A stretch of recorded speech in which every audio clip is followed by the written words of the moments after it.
last section, we examined some best practices in managing communications externally with customers.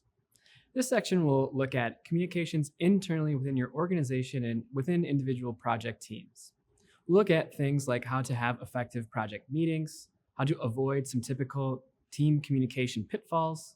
We'll look at some examples of how to lead a team well, how to manage workloads and deadlines, and we'll also look at the Radical Candor framework coined by Kim Scott, which is a mechanism to create accountability around direct and transparent communication. The core learning objectives for this section are to learn how to structure and manage effective project meetings. We'll make sure that we can empower ourselves with the skills to lead teams well, and then we'll familiarize ourselves with that Radical Candor framework that I just mentioned. The goal there being to leverage that tool to create a culture within your organization of real-time and constructive feedback. Let's first focus on project meetings.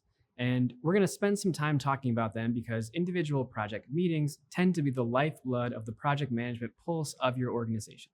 This is going to be your team's time to sit down together and discuss upcoming priorities, tackle issues on the project, and reprioritize things as needed. It's paramount to make sure that your team has a defined mechanism to continuously sit down and manage through these types of meetings. These meetings serve many different purposes. The first is to maintain the project pulse that I've referenced and make sure that everyone's on the same page.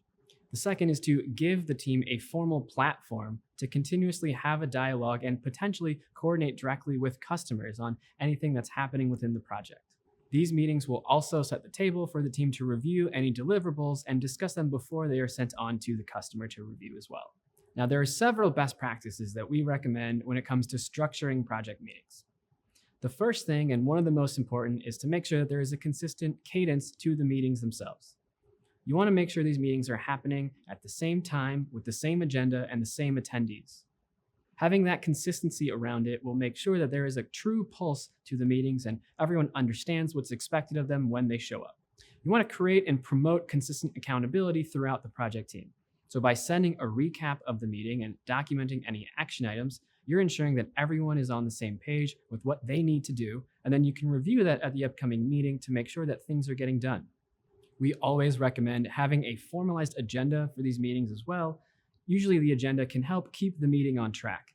It's very easy for one project-specific issue to derail the course of the meeting, and so having that specific agenda in place allows for people that are participating in the meeting to get the meeting back on track if it gets derailed by a particular tangent.